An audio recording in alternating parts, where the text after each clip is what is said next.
So. Okay. Running commercial.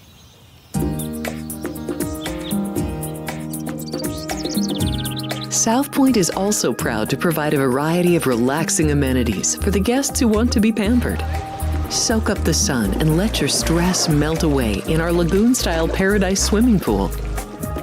A relaxing getaway where you can bask in the desert sun and enjoy seasonal food and bar service poolside.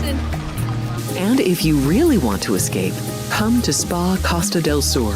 From couple suites to a co-ed wet area, our spa caters to business and leisure travelers who want to unwind and elevate their senses.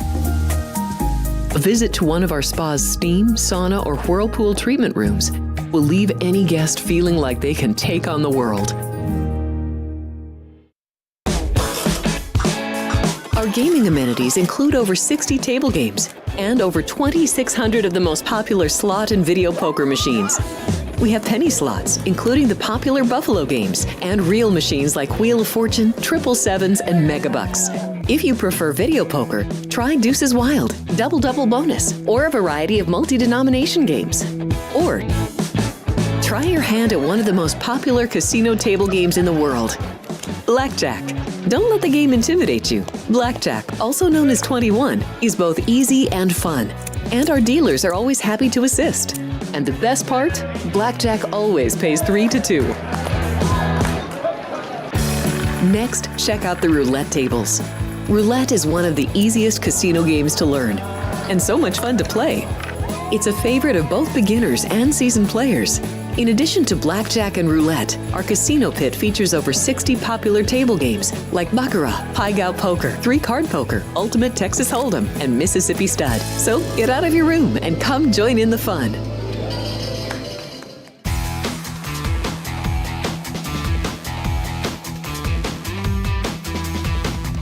Welcome in at Sports by the Book here at the South Point Studio. Good morning, everyone. Jeff Parles, Alex White, Kenny White. Whiteboard's up early today, Kenny. Oh, it's just results. I don't want. Yeah, I'm just showing off. But I should have been 3-0. I should have just used Montreal instead of getting fancy and using a plus $3 tie. You know, they needed a win and they were playing really well. And I didn't think about it. You know, last night we had bet the Rangers to win it all, because we think their roster is one of the best in the NHL, but they've never gelled. They never played together. And down the stretch, when the Rangers were right there, a point out of the wild card, my dad said, we have no shot. Montreal is playing great hockey right now, and we are not. So Montreal is going to go flying past us. They have an easy schedule, and we have a weak schedule, or a really tough schedule. So Montreal is going to get that final wild card, and he was right, and they played really well down the stretch. So I just should have bet them yesterday. And you forgot to factor in the fact that I stayed off of them for because I tried. That was their third game trying to clinch that spot, and I was on them for 2 in a row. So that was a good one. Carolina rested a lot of players too, so it would have been tough for them to actually get them to overtime. You know, when we get to the playoffs, we're going to talk about the hardest game to win is the one to win the series. Right. And that was the toughest one for Montreal to get that win to clinch. So it took them 4 tries, but they did it, and they were the better team. Canadiens will play Washington in round 1. All that bracket's fully set now. We know the 16 that will be competing for the cup. We'll go through some series prices a little bit later in the show. Also, be on the lookout later in the show as well. We will go over a few teams in the NFL draft. 1 week away, Green Bay, Wisconsin, your site for the NFL draft this year. Well, at least it's historic at Lambeau Field, right? Yeah. So we'll go through 6 teams. We'll go through a few players, the Colorado guys. We'll go through a little bit later in the show. All right, let's get to it, though. Baseball first. There's already 3 games underway. Diamondbacks up 2-1 on Miami in the third. Pittsburgh up 1-0 on Washington in the second. And Seattle trailing Cincinnati 2-0 early in Great American Ballpark. But we'll begin now. We'll start in Philadelphia here. Christopher Sanchez and Jordan Hicks, your pitching matchup in the city of brotherly love. An early evening game, late afternoon, 4 o'clock start in Philly for this one. Giants looking to take 3 out of 4 in this series. And the bettors have hammered the Phillies up, Alex, 19 cents, or 20 cents, I should say, from the open, $1.65 to $1.85. We're making $1.80 here at the South Point, and a total of 8 on this one. Yeah, and I really don't agree with that move. I mean, I think that's more of trying to find Phillies in a spot to get right here, but there's 2 teams I'm really looking at that I'm not going to bet blindly, but I'm definitely going to pay attention because I don't think the market has caught up to them yet. And I think the Giants are one of those teams, plus 163 here. They've scored 25 runs in the first 3 games against the Phillies. As you mentioned, lead 2-1 in this series. So that's the side I lean to here at plus 163, but I really like the over even better. And I know Christopher Sanchez is going for Philly, and we talked about this with some of the best pitchers, one of their aces going, and that is a get-right spot. But he's been pretty fortunate, 14 hits over 17 and 1/3 innings, just 6 earned runs, 3 home runs off of him this season. I think the Giants and the offense that has been clicking will be able to get to him today. And then Hicks, on the other side, looked pretty good in his first 2 starts versus the Astros and the Mariners, and then came back down to earth in the Bronx. 8 hits, 7 earned, just 3 strikeouts and 3 walks. So yesterday, unders, 12 of the 15 games went under. I'm looking for a little bit of a balance back here today. So over 8 for me is the play in this one. Yeah, I agree. As Jeff said, kind of an unusual start time for Philadelphia, 4 p.m. in the afternoon Eastern time, but they're basically a day game. They may get a little twilight late in the game, 8th, 9th inning, and the closers are going to be in by then.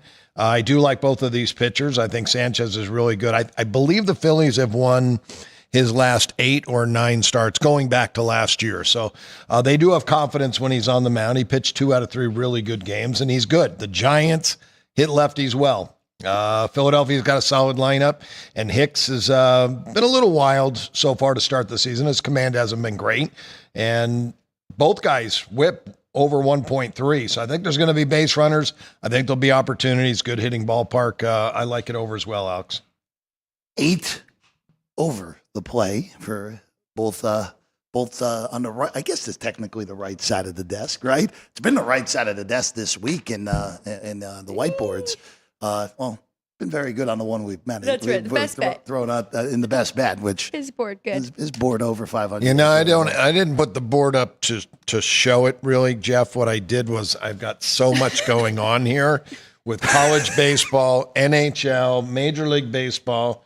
I have so many sheets, and I didn't want to put this on top of it because I know I'm going to need those sheets. So I said, here, it'll sit right there. No problem. It's a nice addition. These are yesterday's plays, folks. Don't try to go bet these. You'll get kicked out of your book if you try to bet yesterday's. There's no product placement, at least on your laptop here today. That's right.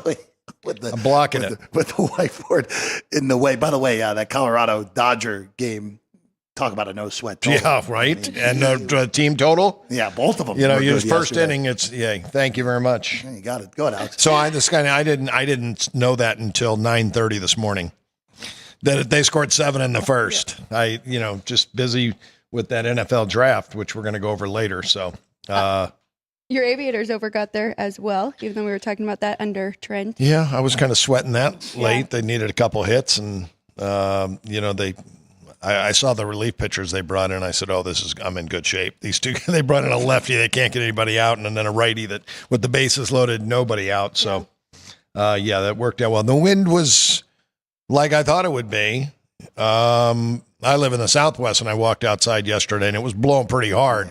They were saying 10 to 15. I think it was blowing 15 to 20 where I was at. It was more than that. Yeah. So I do have one more question on that Giants-Phillies. I'm curious where your number is for the side, if you think that is a little steep on the Phillies. Yeah, I made it $1.34, as high as I could make it. Then, the Giants' offense against lefties is really good, so that kind of balances out a little bit with the pitching matchup. I think Sanchez is a far better pitcher, right?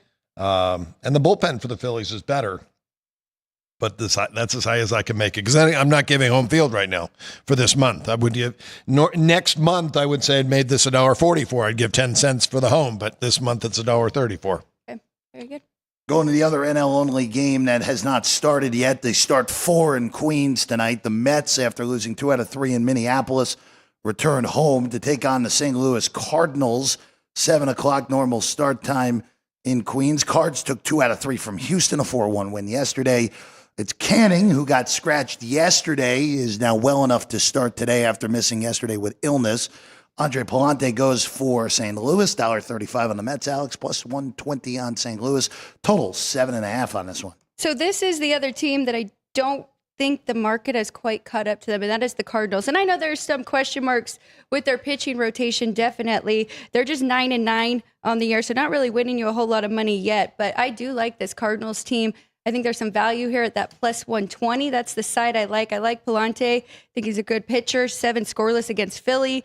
He's had a pretty easy road so far, though. Phillies, Red Sox, and the Twins. But still, I think that is the correct side. I think that minus 135 is just a little bit steep on this Mets team that hasn't really got going just yet. Yeah, both these pitchers, I think both are above average pitchers. They haven't shown it yet. And I think Canning is going to be really good for the Mets. I think that was a great pickup. He's a guy that second rounder, a lot of potential, but he played with an organization with the Angels that were just so bad that he was just fit right in and was bad with the rest of the team. And I think he's better than that. Now playing with the Mets, hopefully he'll star here, but he hasn't started well. 8 walks, 13 strikeouts. That ratio is not very good. I think he'll get much better than that. And Palante, the same. He has only a 2-to-1 ratio, strikeouts to walks, and I think he's better than that. So my number on this game was pick. I agree with you. I think the Mets are a little overrated, and I beat them the last 2 days now because of they're overinflated a little bit. First game back home's kind of tough always as well. So I leaned to the Cardinals, but didn't get not a big enough price now. There was on the opener at Circa, you could get plus $1.28, but now it's $1.17. Not sure what we're at the South Point, Jeff. $35 on the Mets, plus 120 on St. Louis. Yeah. Right now, your current price. Again, those are the standings right now in the National League. Cardinals right at 500, 18 games in. Again, team that is the lowest win total they've had in 30 years, basically. They're in the unfamiliar territory going into the year, but at least a reasonable start for St. Louis to kick things off. All right, to the American League side of things, the A's go for a sweep on the south side against the White Sox. Jack Sears and Martin, your pitching matchup here in this one. $1.30 on the Athletics, plus 115 on the White Sox, total of 8. I know both of you have mentioned plenty in the past that you add to a team that is avoiding getting the sweep, or trying to avoid being swept, I should say. How do we handle it with the White Sox? Do we treat it the same way that you normally do with a normal team? Do you treat it a little bit differently because of how low their power rating is? How do you guys treat that with the White Sox? Clearly, baseball's worth trying to avoid being swept here. I start with the streak, though, and the White Sox have lost 3 in a row. So that's 15 cents against them, and then you're right. I add back in 25 cents to avoid the sweep. So I'm actually adjusting towards the Sox. My numbers without adding anything was 132. So 10 cents to the Sox, make the game 122. I do lean to Chicago in this spot, but there's not a big enough difference. I'm just going to pass. I really don't want to bet a bad team. You know, it's if I can pass, I'll pass, and that's what I'm going to do. Well, and of course, kind of like you're talking about with that last game, the opener, looks like the bettors did like that plus money with the White Sox avoiding the sweep here, but now it is down to plus 115, so really no value there on the dog. Jeff, what do you have the weather there? I was just about to say that because it's got the yellow-orange on Roto Grinders. Again, Kevin Roth, I should say, does a great job on that site. The first 2 words of the blurb are not ideal, which is always a good sign. Some showers are possible around first pitch shortly thereafter, then a line of moderate rain in towards the end of the game. A lot to figure out timing-wise, so we could get a potential postponement here if the timing is off. Winds at 15 to 20 miles an hour, right to left, in from right in this game.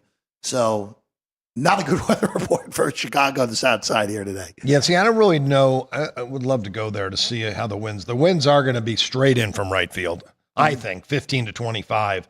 But in some of these ballparks, when it's going in and you've got a circular ballpark, it may curve out and go to left. It may come in from right now to left. So I don't know. I'm just going to pass. But yeah, you're going to get some rain, I think, later in the afternoon. I think they're going to, the weather I look at, they may get a few showers, 7th, 8th inning, but it's going to be nice the rest of the night. I think they'll get this game in. Right field as cookie cutter gets. Built right before that really big time ballpark revolution that started with Camden Yards. So this is pretty cookie cutter. I'm curious. That would be a fun one. Blows in 50 miles an hour from the right and then scoots out a little to left. That would be a little fun. Really would mess with people on that if that ended up being the case here today. All right, let's go to Baltimore next. Rubber match: Orioles and Guardians. Baltimore, after 2 nights ago, being really honestly for the first 16 games, non-competitive more than not. Finally, big time offensive outing, 9-1. Big outburst yesterday, led by Jackson Holiday, and the Orioles in this one with Shigano on the mound are slightly an underdog at home. The Bybee on the other side. It's gone down from -15 to even to -15 to 10 on the Cleveland side. Total 8.5. That's bounced all over the joint as high as 9. Back to the opener 8.5. Alex. Here's something for you, Jeff, from ESPN on the article from the game yesterday. The Orioles, in their 7 wins this year, have averaged 8 runs per game. In their 10 losses, they've averaged 2.2. Whoa. So how do you know when you want to bet on the Orioles and when they are going to be clicking? And you're right. Of course, Jackson had that grand slam, get it going yesterday, and then it was a couple more home runs. So I'm going to stay away from this one. I think that Tanner Bybee is the better pitcher. I think that the Guardians definitely have that advantage. And then they didn't use many arms late in that game. It was kind of already away from them. So still holding the best ERA for bullpens, the Guardians are. So, I mean, they might have the advantage there, too, at the end of the game. Yeah, Sagano coming over from Japan. So, a new guy, not a big velocity guy, 93, 94, which is back in the day, that was big velocity. Now you got starters throwing 97, 98, and every guy out of the bullpen's throwing 98 to 100 on most teams now. So 93 is kind of an average velocity, I think, for a starter. Wasn't a big strikeout pitcher in Japan. I don't expect him to be here. I think it's going to be a learning curve for him. Obviously, jumping from Japan to the United States is a tough move for anybody. He's 35 years old. He is an older guy. That might be a problem. I don't know how you sign a 35-year-old from the Japanese league. Last year was his best year in Japan. I rated him out as an average major league pitcher, and I think he could be a little less than that. I still made Baltimore the favorite, that being said, with Jackson. I can't think of his last name. Holiday? No, the shortstop that hit the grand slam last night. You guys turned back. Holiday. Holiday. Holiday. Yeah. So with him back in the lineup, that just makes that Orioles lineup so much better. And I've talked several times about the Guardians. I don't like their lineup. So I think Baltimore should be a slight favorite here. And my total's right on the number. Let's go to another AL Central matchup here involving the Tigers and the Royals. Kansas City got swept out of New York. Kansas City offense, we talked about it last year. Their home road splits were gigantic. They were as good as anyone in Major League Baseball at home, and then they were a bottom 5 offense away from home. And it's showing up so far to begin this year yet again. Olsen's going to go for the Tigers. Lorenzen goes for Kansas City. It's $1.40 on Detroit at home, Alex, with plus 125 on the take back. Kansas City, total of 8 here in this one. I forgot to check if it is 4 or 3.5 for the first 5, but I got you. I want to 4. Oh, you actually got 4.5. 4.5. You want 4.5 minus 20? Yeah. That good? Yeah, I like that a lot. I do trust both of these pitchers. You brought up Kansas City. They're 29th right now in the league in runs per game, scoring just 3 per game. Detroit, they're 8th in runs per game, 4.7, but they are also 4th most strikeouts in the league. So I think both of these pitchers can do a pretty good job. Looking at their numbers so far on the year, so Lorenzen, 14 strikeouts to 4 walks, which really good. Olsen, 13 to 8. Nothing crazy, but I think both of them will do good here in this spot. Yeah, I'm interested in under 4.5. Jeff brings up the hitting. I look at my sheet to all the way to the far right, the offense for the last 7 days. Every category is in red for both teams. Batting averages combined 180. On base percentage 160 combined, and a 275 slugging combined. That's then Royals a 49 weighted runs created number, and the Tigers 62. Basically, they're 45 cents below average. Both teams just really struggling. I really like Reese Olson. I think he's going to be a really good pitcher in this league for many years to come. What I saw of him last year, I love his mechanics. He has had a couple of rough starts to start the season here, but I think he's got better stuff, and I think he can get the job done here. I'm really interested in that under 4.5 for the first 5. So on the sheet, red is bad, blue is good. Red is under, blue is good, red is bad. Got it. That is this is again this AL Central. We've talked about it. It just power rated at the bottom of the 6 divisions, but someone's going to have to be there hosting a playoff series in October. Again, for Kansas City, as bad as it has looked so far, you're going to be in it all year long. Again, anyone but the White Sox live in that division. All right, we go to Tampa next. So now we get the fun quirk of this one, right? Yep. Rays host the Yankees, but we're playing the Rays, of course, are playing the whole season at Steinbrenner Field, which is the Yankees spring training home. So the Yankees are the road team in their own spring training digs. So a little bit of weirdness here. This actually just got bet in the last few moments up to $1 and actually that's the first 5. Rays are a bigger favorite in the first 5 than they are full game. They're $1.25 first 5. They're -110 full game. So questions about the end of that bullpen here for Tampa. Total of 9. Yep. Interesting game with Warren and Bradley getting the balls for their respective teams. I would think, you got to give a little bit to the Yankees there. Very comfortable in this field. Plus, they're getting out of New York, going to a warmer spot here. So the look would be to the over or Yankees here at -105. I agree. I made the Yankees much bigger favorite. Offensively, they're just a better team.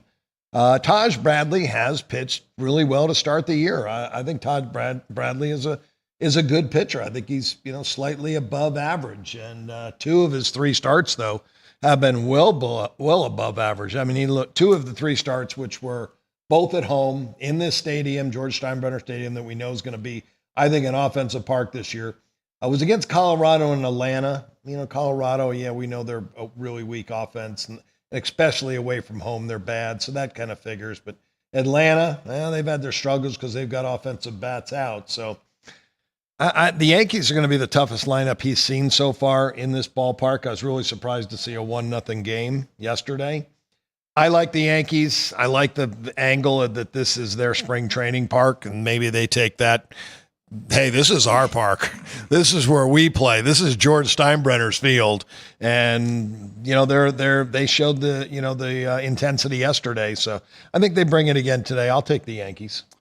One last one on the baseball card here today. We go to Texas. Patrick Corbin Day didn't work yesterday. The Rangers win 3-1 in that one. And now we get a match of Connor Witch and Rocker here. Your pitching matchup. Rocker is $1.50 favorite. They're all over Texas in this game, Alex. 20-cent move from the opener of $1.30 to the $1.50 that we're at right now. Total 9.5. Juices just bounced around a little bit. I think that's getting a little bit too steep there on Texas. I would look at the Angels side here.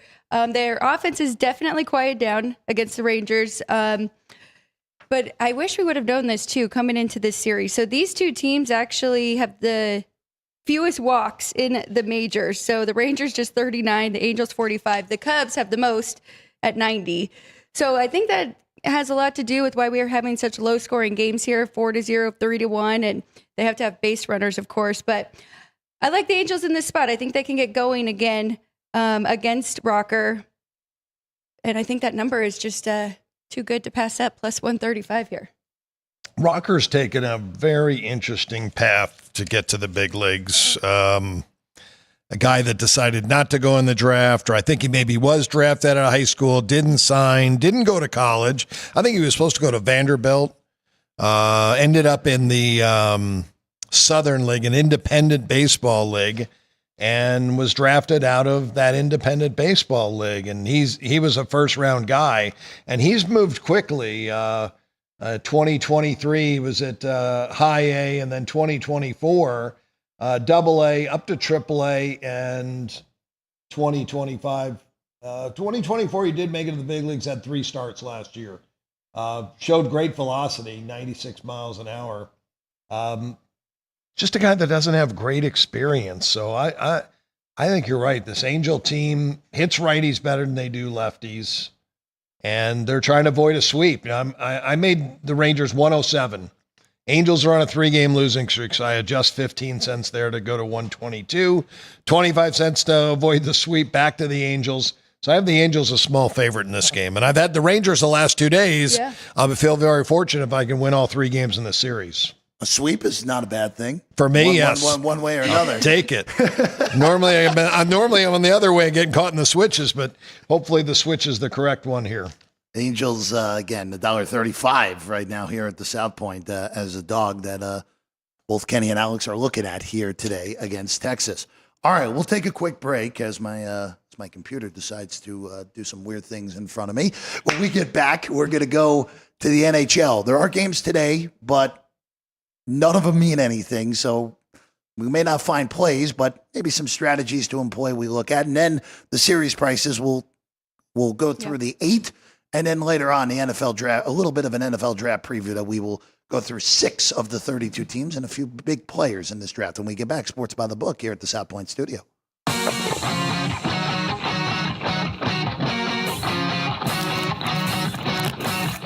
Once you've satisfied your hunger, get ready for more of the hottest casino games in Vegas. Our 24-hour, 30-table non-smoking poker room proudly hosts all the most popular poker games with a variety of betting limits. Visit the poker room for a schedule of daily tournaments. Whether you're going to hold 'em or fold 'em, the best place for poker is at South Point Casino. You'll notice that our craps tables are usually the loudest in the casino. If you've never played, join one of our free craps lessons to find out what makes this game so exciting. Check with the craps dealer for schedules and give it a roll. Bingo is also an exciting way to spend your time. We offer 7 sessions of bingo every day. Bingo! And each session includes a cash ball jackpot, 12 bingo games, a progressive double action game, and a $10,000 bonus coverall. Electronic units are available. If you haven't played bingo with us, give it a try today. Guests can also get in on the action at our one-of-a-kind race and sports books, 2 separate rooms designed to maximize your experience and comfort. Our sports book, with over 400 seats, puts you right in the middle of the action, 24 hours a day. The friendly ticket writers are happy to help, and it's conveniently located next to the famous Del Mar Deli, where you'll find supersized portions of delicious deli items like roast beef, pastrami, and Reuben sandwiches, or soups, salads, and pizza, plus spectacular desserts fit for a king. And right next door is the race book, over 150 seats, each with its own TV screen. There are 16 interactive player terminals, so you can bet right from your seat.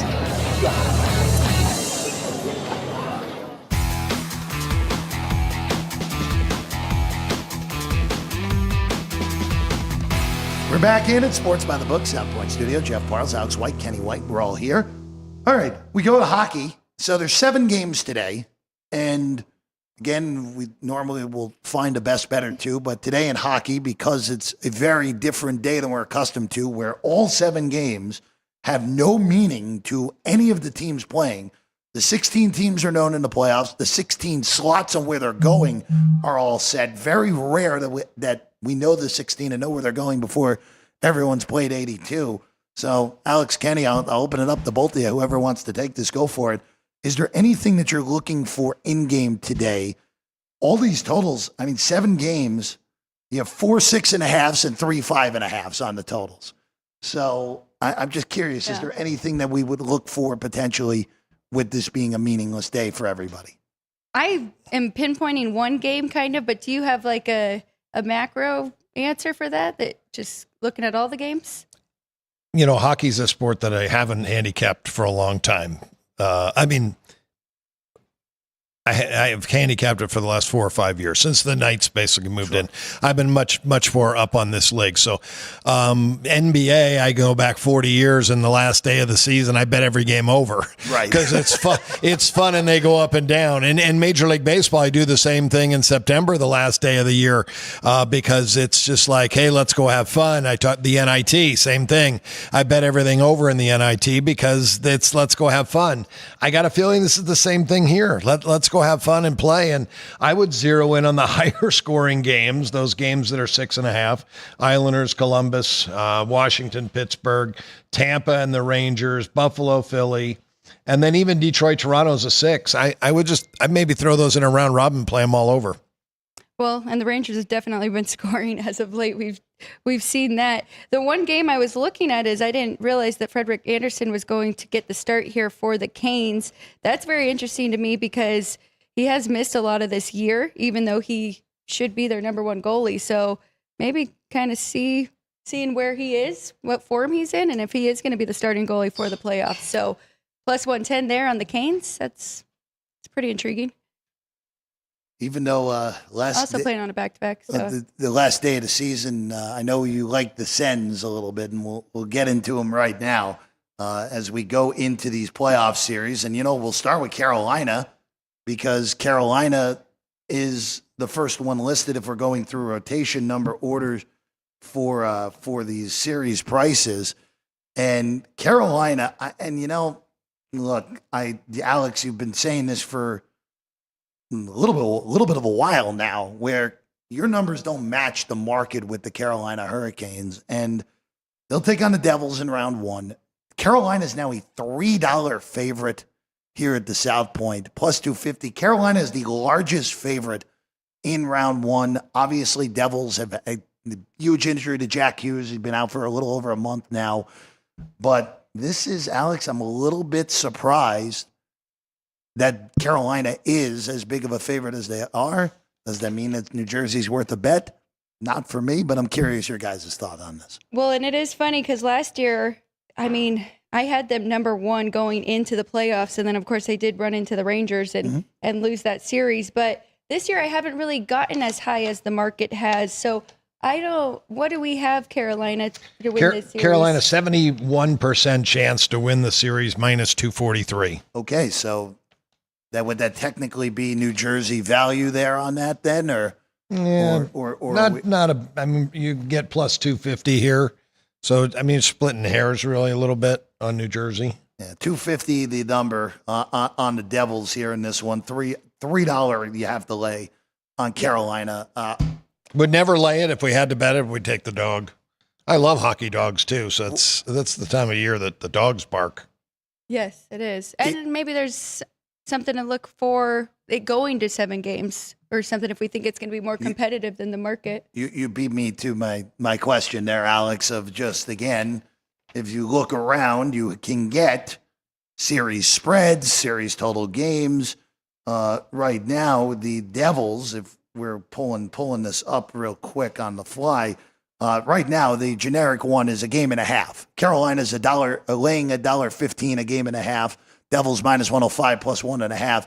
You're basically betting the series to go 7 or the Devils to win it in that scenario. Yeah. Maybe you look at that potentially, but I'll be curious to see, again, how New Jersey looks without their best player. They've been inconsistent since Hughes went out with that injury here in Vegas a little over a month ago. All right, let's go to the other Metro Pod series. Washington, a number 1 seed in the East. They draw the second wild card. Montreal, with their victory last night over Carolina, clinched wild card number 2. The Capitals are a minus 250 favorite in this one with home ice throughout the Eastern Conference playoffs. The only team they would go on the road against in the playoffs period would be Winnipeg if we happen to get 1v1 in the Stanley Cup final. Canadians a plus 210, Alex. What are we looking at here? 81% chance that Washington wins the series, minus 415. So I knew that was one of the bigger ones. Is that so willing to stomach the minus 250 then on the Caps here? Oh, we'd probably look at laying. 4, 5, or 6, right? Try to find a better price for them to get it Yeah, done. we think in 5 should be plus 280. So maybe if we can get a little higher than that, that might be the bet. In 6, we think it should be plus 390. Wow. So I'll tell you, you're not going to get a good price in 5 because right now, Capitals minus 2.5 games at plus 160. So you're not getting a good price there. Minus 2.5 plus 160? Plus 160. Yeah. Yeah. And then if you want to lay a game and a half, minus 145. That'd be a little better. A little better. Yeah. A little better. So you're taking the Caps in 6 or less. I'd rather do that. Yeah. They played well all year. I'll just ask you guys, is there a case here for the dog with Montreal? Obviously, before that little losing streak before yesterday, had been playing as well as anyone. I'd go back and look at their schedule because, as I said, they had a very easy schedule towards the end of the year, and that's why they went on that nice streak. Are they a really good team? Hey, when the pressure was on and they had to win, they lost 3 in a row, and they almost didn't get there. Washington is so much better of a team. And I worry about these situations because when you got a team that's been playing playoff hockey for a month and trying to get in against another team who's cruising home, it's a complete different intensity. However, Washington was playing so hard every day for Ovechkin. And they were playing playoff hockey down the stretch because of that fact. So I think they're ready to go. I think they're a good play. I'm going to definitely lay the game and a half with Washington. The other thing, of course, is Montreal has a losing record on the road this year, 17, 19, and 5. So they're going to have to start out in Washington. This team, they're not only playing hard and playing playoff hockey, they're having fun. So that's one of these teams that you definitely want to try and back to go for a run. Caps, the number 1 seed in the Eastern Conference, they were not expected to do too much this year. Maybe a borderline playoff team coming in, and I've had an amazing year. Second best point total in the NHL. Logan Thompson was great in first year in Washington. Obviously, Ovechkin, the ageless wonder himself. Even with the broken, even with breaking his leg, earlier in the year, is still super effective, and obviously breaking the goal record last week. And of course, this team limped into the playoffs last year, right, with a terrible goal differential. It was not particularly fun a year ago, even though they managed to sneak in the back door a year ago. All right, now we go to the Atlantic pod. We start in the All-Ontario series. Sens, Leafs, Toronto is $1.70 here at the South Point, plus 150 on Ottawa. Alex, you've liked this Ottawa team for a little bit now. Huge rivalry series, as we know. It's been, again, this is an Ottawa franchise that has been in the dumps for basically a decade here before making it back to the postseason yet again, behind good goaltending, behind good young talent. And, of course, we know Toronto's consistency of making the playoffs and then failing in the most agonizing fashion. Yes. I think we're probably right on, right? We have We're a little higher. We're a little higher on Toronto. 68% chance to win the series, $2.17. So actually minus 70 is, there's some value, we think, there with Toronto. They're the better team. And that's your team, Jeff? You have a ticket on Toronto to win it all? I will be taking one. I'm trying to find the best number, and it might include a trip down towards Hoover Dam across the border to Arizona to get said best number. But look, Dwayne scoffed at me when we brought this up last Friday. The Eastern Conference feels pretty wide open to me. And I really think, and it pains me because the jersey behind me is a Devils Parles jersey. I think the Devils are the only team that I just don't see the path for getting through the Eastern Conference. Everybody else, and Montreal's path is super, super narrow as well. But everybody else, like Swayman gets hot Omar. Omar. I always confuse those Boston guys. Omar gets hot. Ottawa can pluck off multiple series here.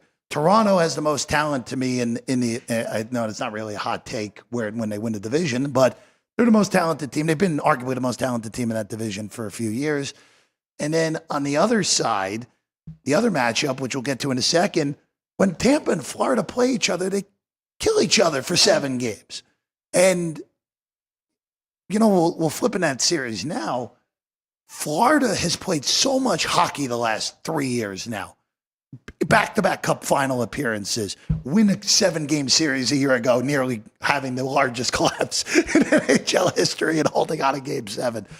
And this is part of the reason I like Tampa a little bit, is when do you run out of, when does that tank go to E? When do you run out of gas completely for Florida? Even though they probably are the better team, and I think they should be the shortest of favorites like they are at $1.20. When do you run out of gas? Does it come here? Does it come in the next round? Or do they find an extra level and manage to go deep? Again, it is so hard to make multiple Cup final runs. That's why those Gretzky teams that kept getting to the finals, why that Islander team that won 4 in a row, again, different era hockey, was so darn impressive. It's so hard in the modern era to get to multiple finals. I like Tampa in this series. I think Florida runs out of gas here in round 1. We have a completely pick. Florida's the little better team. Tampa has the home edge, but again, you're right. I think this is a battle that these two are just going to beat each other up. One thing we didn't mention about Ottawa and Toronto, please. The Sens won all 3 games during the regular season. Is that triple revenge? Yeah, a little bit of a revenge factor for the Leafs. Everything's against me. I can't even bet the Senators. That's the one team I want. Maybe I could take a game and a half or something, but yeah, I do. And you were talking about winning. I mean, John Cooper, he's a great coach. Yeah. You get him with Tampa Bay. He did win back-to-back. So I would lean to Tampa Bay too. I've definitely seen too many holes with this Florida Panthers team, but I mean, they're tough. So when it comes to playoff time, you never know. I would look for this series going to 7 games. That might be the best bet that you could do. Let's see what a 7-game series would be in that series right now. 2-1 is the number I'm seeing right now at DK. Maybe I probably could do a little bit better here in town when Circa and Westgate or Chris and company put those numbers up upstairs. Maybe you look at that. Yeah. I don't blame you one bit. Well, we'll go Tampa in 7 is probably could do that plus too. $4 or $5 in that range. We have a 440. I got to find correct. Tampa and 4, or I mean 7. Series. Tampa in 7 games. 4-3. Tampa's plus 450. Yeah, it's about right. That'd be a good price. Yeah. Going to the western side of things, 40 Kid is curious on this because he's on some Edmonton futures. Oilers, Alex, we talked a little bit yesterday. Maybe we won't get the right, what we think is the right price again. It's priced pretty darn good right now with the Edmonton Oilers, $1.20 without home ice against the LA Kings in that 2-3 Pacific Pod matchup. And I think ours is right there. We have a 51% chance for the Kings to win. Yeah, so minus 105 basically on the Kings. Enough to justify or no? Not really. No. No. So got to find a reason why. It's interesting. You can always find a reason why to make a bet, but that's you're going to need a reason for this one. So it's interesting. Yeah, it's interesting with these teams have played in the playoffs so many times over the last few years, including a year ago. Again, Edmonton, even though they're getting healthier, they've been banged up for the last few months. Playing a physical team like the Kings, I just wonder how well they hold up. And even if they get through this series, we'll get to the other Pacific series in a second. I think if VGK handles their business, it's going to be a tough go for Edmonton to get past round 2 here, and assuming that Vegas is not upset by Minnesota. The one thing, too, is Skinner's been in and out, and still dealing with a concussion now. So I worry about their goalie, which we've already been worried about Edmonton's goalies throughout the year. So he is the best that they have. They definitely need him in this one, especially I think Georgiev has been pretty good for Los Angeles. Does the series just play the way the Kings played all year? They win at home and lose on the road. Well, with home ice, that's good enough, right? Yeah, go 4-0 at home, it's good enough. 3 in Edmonton. Yeah. You're moving on to take on Vegas or Minnesota if that happens to be the case. All right, next. Well, another thing, too, I'm sorry to cut you off, but something we might want to look at is just like the Florida-Edmonton series last year in the finals, the Kings want to play physical, low scoring. I mean, you're going to get a 5.5 total, but it's probably going to be okay to stay under that. When it flips to Edmonton, we might get higher scoring. Yeah. That third game we want to watch and see if it's still at 5.5 or 6 to go much faster ice. Better ice in Edmonton than in LA. Good to keep note of that as well. Yeah. It could be, like you said, like Kings dominant at home. Maybe it's been a King and under at home and an Edmonton and over in there you go. Edmonton for this series. All right, we'll continue in rotation number order here in Vegas. So we'll pivot over to the Central real quick. And guys, I'm just curious what your numbers are on this, because this is a little bit eye-popping to me. I know Dallas has really played some poor hockey down the stretch, stumbling here at the end of the year. But Colorado without all ice is pushing $1.70, $1.65 here at the South Point, plus 145 on Dallas. Alex, Kenny, what did you guys make this series? Because I see that number like, whoa, that's a pretty nice price on Dallas with home ice, even against a team as good as Colorado. Yeah, we have Dallas winning the series 53% of the time, minus say that's 113. 145 then. Yes. That looks like the best play so far. Dallas at home with that price. Better goalie. You got Ottinger there. I mean, they made some moves at the trade deadline. This is a loaded team too. Colorado, I mean, just like Jeff was saying about Toronto, most talented team. We know that with Colorado, and they have the stars. And I mean, McCarb, one of the best defensemen in the league, and of course McKinnon. So it's going to be tough. It's definitely not going to be easy, but I think that is definitely value there. This is, again, just seeing this type of heavy-duty series, and this kind of like, again, the winner of Toronto and Ottawa, if it's not a long series. How much do you have left in the tank to go further than round two? Now, look, could you take the momentum and you're just a steamroller at that point? Sure. And Winnipeg has had historically had issues in the postseason. Hellebuck, more so than anything, other than that one Western Conference final appearance against Vegas, and Vegas' year one. They have not had a lot of postseason success. So, again, both of these teams will be live. It'll be very interesting to see what regardless of the winner, what a second-round series will be priced with, assuming Winnipeg handles their business in round one. Very curious to see. I would have to imagine that Colorado would be the betting favorite if they get by Dallas against Winnipeg, and then Winnipeg would be a favorite, but not a huge favorite against Dallas if that were to happen. Correct me if I'm wrong, Jeff. Last year, Dallas beat the Knights in 7, I believe, right? Yes. And then went on and they lost to Edmonton. Correct. And they were the better team. But that series against the Knights was such a physical, demanding series. I think that's how Edmonton kind of snuck in there. And I think that's the case you're making here with the Avs and the Stars having to play each other right away. On top of it, too, Alex, last year they had 7 with Vegas. Yep. And then they had to play a 6-game battle with this exact Colorado team in round 2. And then Edmonton, who, again, we both thought Dallas was the better team. We thought Dallas was going to win the cup, actually, going into that tournament. And Dallas came up short. Again, both of those teams kind of have come up, other than Colorado. These teams in this pod have come up short in the recent years. Yep. St. Louis and Winnipeg, boy, Blues, what a run to get into the postseason. Dominant effort in Game 82 to get in. Now they face the President's Trophy winner, Winnipeg. Jets in a totally different spot than they've been accustomed to in these postseasons, where they're the ones being hunted instead of being the hunters here. $2.30 on Winnipeg, plus 195 on the take back in St. Louis. What did you guys make it? Jets 75% chance. Yeah, minus $3. Okay. A little, that's higher than what the market has. And again, I'd like to think about the Blues have been playing playoff hockey throughout the last month, and they're playing really good right now. Can you take momentum into the playoffs? Yeah, I think they can, because they have more confidence in themselves now, and they're playing their best hockey. So I definitely, even though we made it $3, I would not want to lay $2.30 in this spot. I don't think we have that much better of a team in the first place. So They're good. They haven't really taken their foot off the gas either.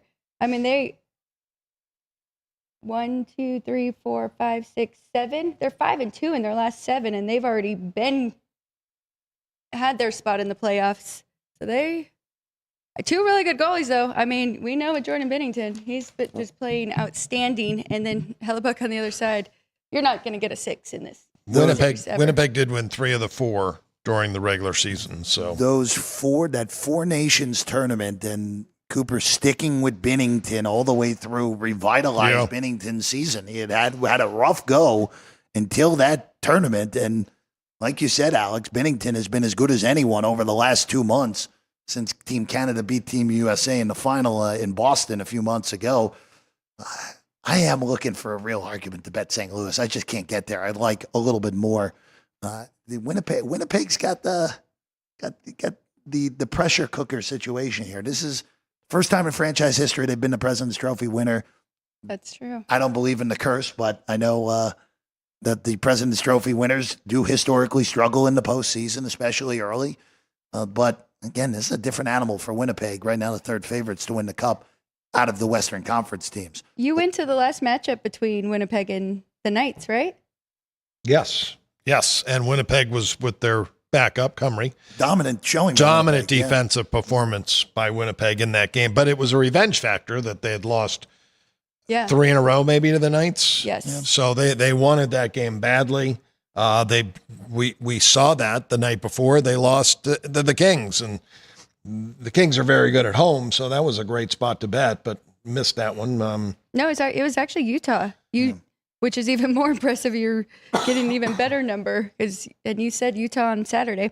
I asked Dwayne this on Monday, so I just want to ask you: are you concerned with that defense holding up for a whole series and how Winnipeg's? Yes. Oh no, or just down a long stretch. Yeah, what here? I saw of them, I really like. But what the St. Louis Blues have done since Binnington has now gotten this confidence back.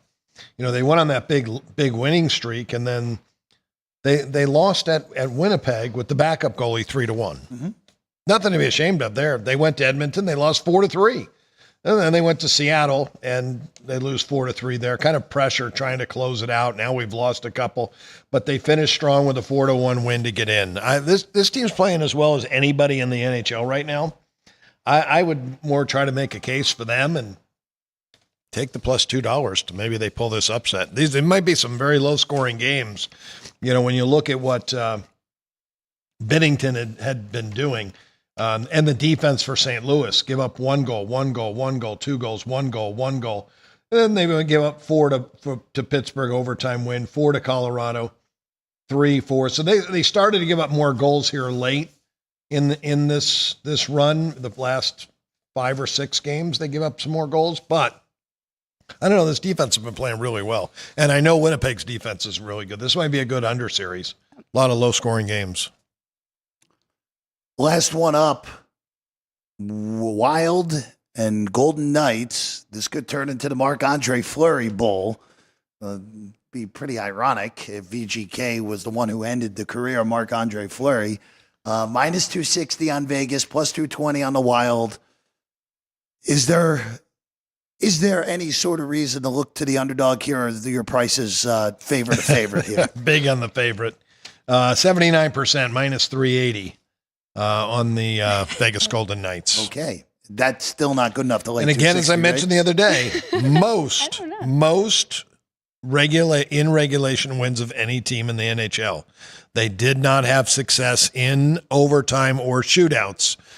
But when you've got 5-on-5, they were the best team this year in the NHL. So I think that Marc-Andre Fleury coming back is interesting. That, a lot of these guys played with him, and that it's not like we're not going to roll over for you. We're gonna beat you, and we're here to play. So I think that may get their attention a little bit. But he's going to be the backup, though. He's not. I don't know how many games he's going to play. He may play 1 game in this series. Yeah, I guess it depends how Gustafsson does. But the other interesting thing is Minnesota has not been a good home team. So even when they get away from the crazy Vegas crowd and get to go home and host them, that hasn't really been their comfortable spot. They've been better on the road all year. So I think it's going to be a tough series for them. They've been very up and down. They've had a lot of injuries too. I thought this is the best possible draw Vegas could have gotten. At St. Louis, there at least was the path where Binnington, hot goal. Again, right. It could happen with Gustafsson. It could happen if Fleury ends up playing instead of Gustafsson, even though in all honesty, that was really more of a gesture, even though it was an important game for Minnesota in the overtime. But for Vegas, unless if things go wrong, and look, it's the Stanley Cup playoffs. We see mega upsets all the time. We saw the team with the most points in NHL history get swept out of the playoffs.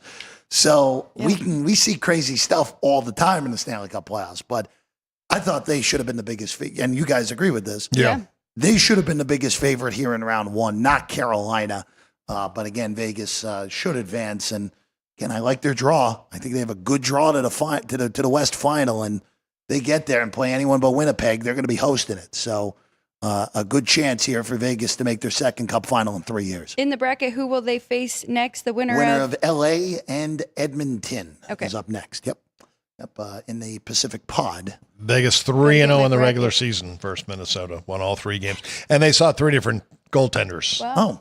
Yeah. Interesting. So, all right. We're going to take a quick break. When we get back, we're going to do a little NFL draft talk to end the show here. And don't worry, the whiteboards will come. Don't worry, the trivia answer as well. But we're going to do some NFL draft talk first when we get back right here, Sports by the Book here at the South Point studio. We have 11 amazing restaurants featuring a wide variety for every price range and appetite. South Point's Garden Buffet has something for everyone at unbeatable prices. Or, if hunger strikes in the middle of the night, join us at Coronado Cafe. The American menu offers breakfast, lunch, or dinner 24 hours a day, plus a Chinese kitchen for authentic Chinese dishes from 11 a.m. to 11 p.m. From steak and eggs to wonton soup, it's fast and friendly service 24/7. When you need a quick pick-me-up, you can find it at our state-of-the-art Starbucks just inside the main South Point entrance. Order ahead with the Starbucks app for easy mobile order pickups. Or enjoy your favorites in the relaxing dining area anytime, day or night. If you love Mexican food, Baja Miguel's has all of your south of the border favorites. There are dozens of classics to choose from, like fajitas, ceviche, chimichangas, tacos, and more. And for spirit lovers, Baja's colorful non-smoking tequila bar is right outside.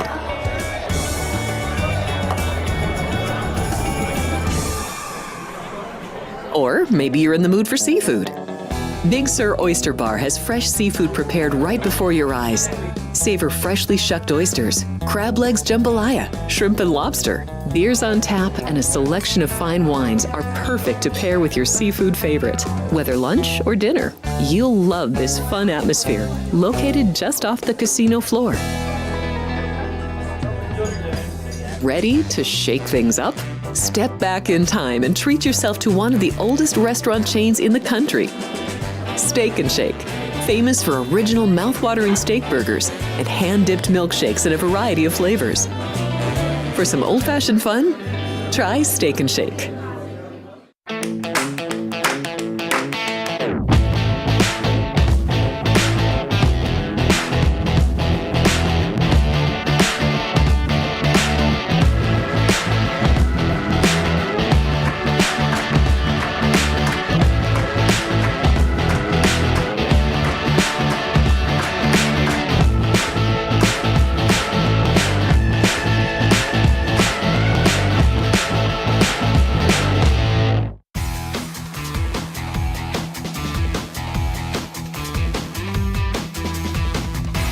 Welcome back in. Sports by the Book here at the South Point studio. Jeff Parles, Alex White, Kenny White here on the desk, here in our new digs.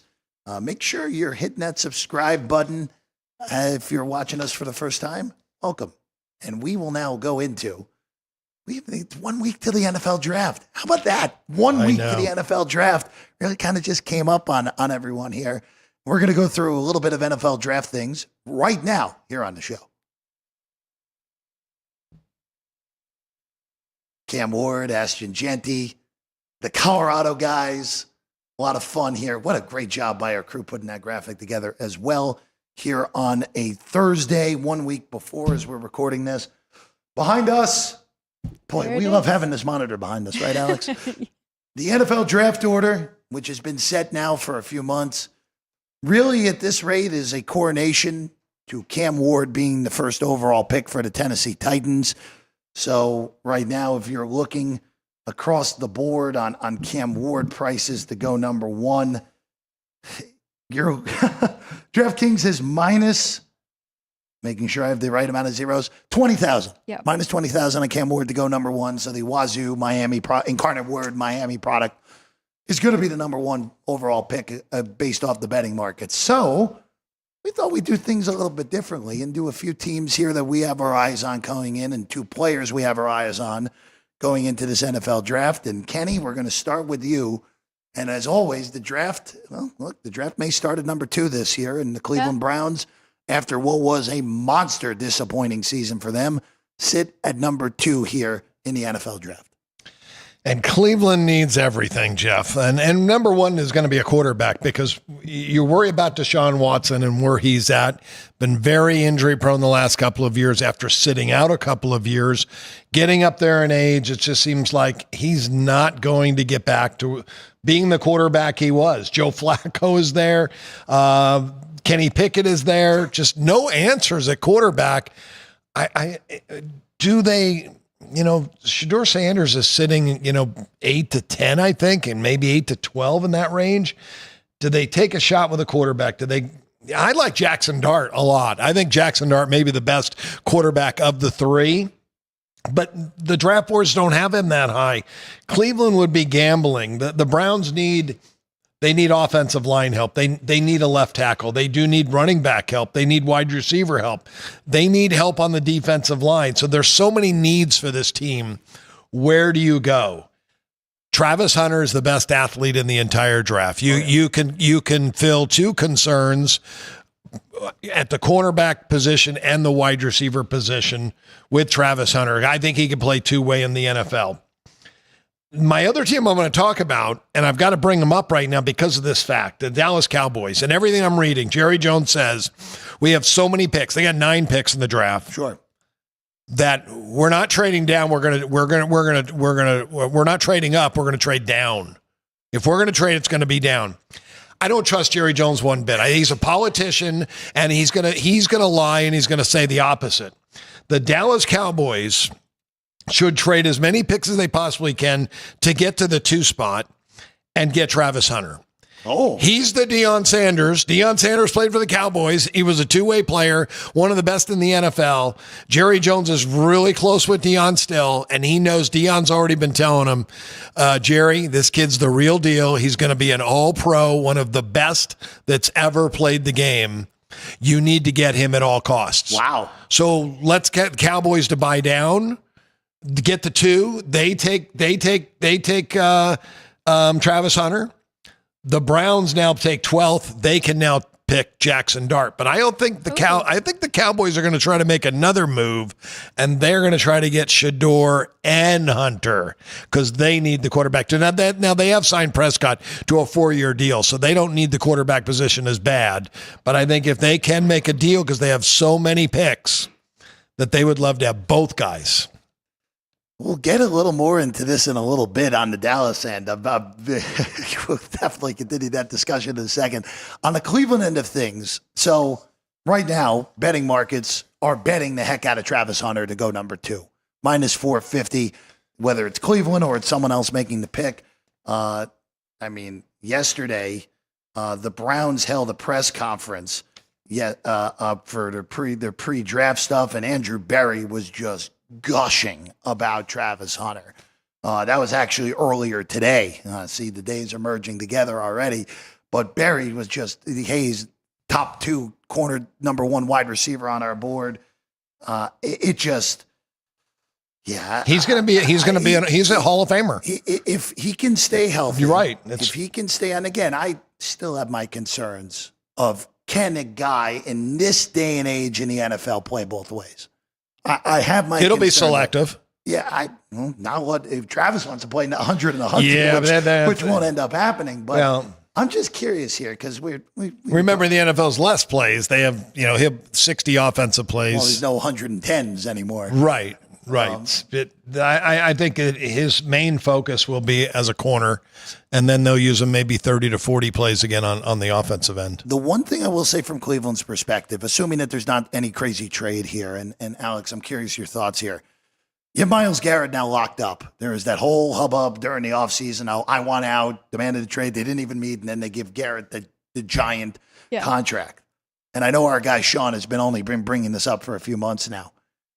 Do you consider, and I think it's very unlikely after the press conference this morning, but Abdul Carter's sitting there.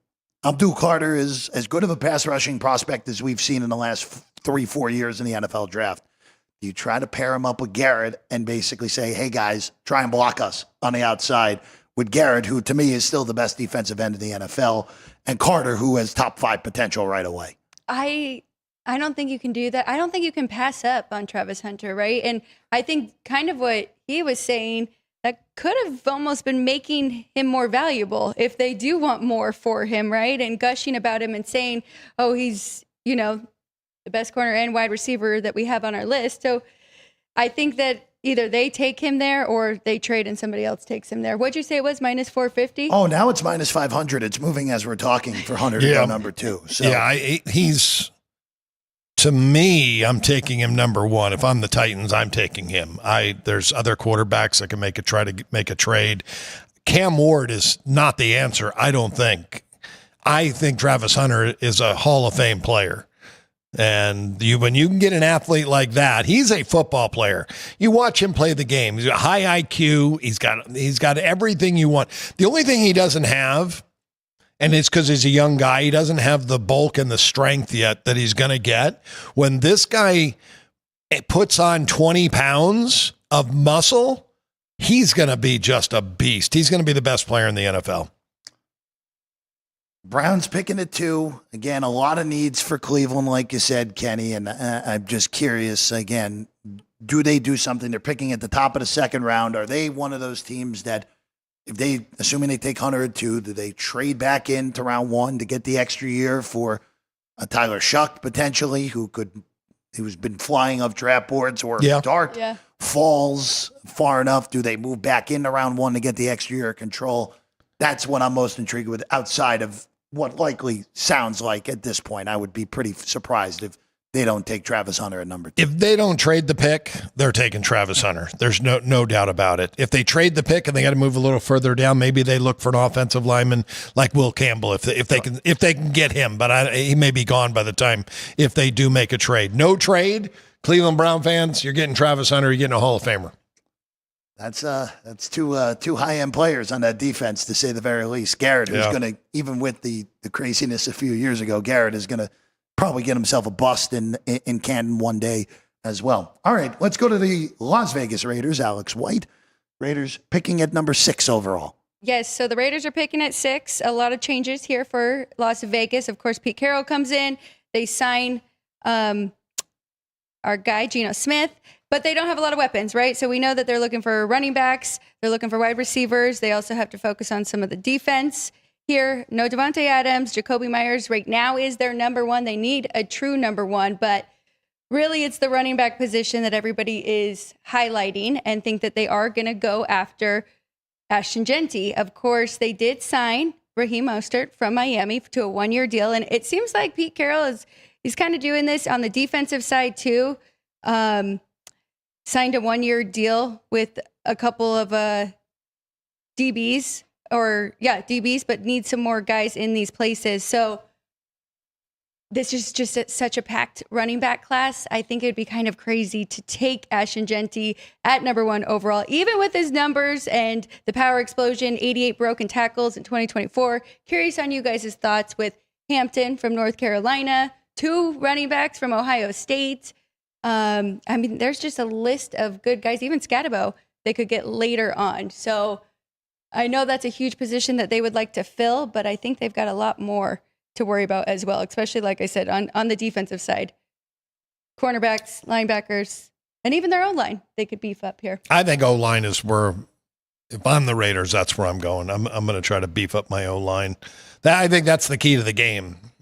The key to the NFL is win the game, win the trenches. And I think you start with the O-line is where you start with, because I think it's easier to build the D-line. I really do. It's really difficult to build those great offensive lines, and that's where I would go if I was the Raiders. I just mentioned Will Campbell. They can get him with a kid from Missouri. That is on the list. Yeah, they go after one of those 2 guys. They're going to be dominant offensive linemen. So I'm going to throw a few things at both of you here with the Raiders. If I were running things, I would trade back. I would trade out of 6.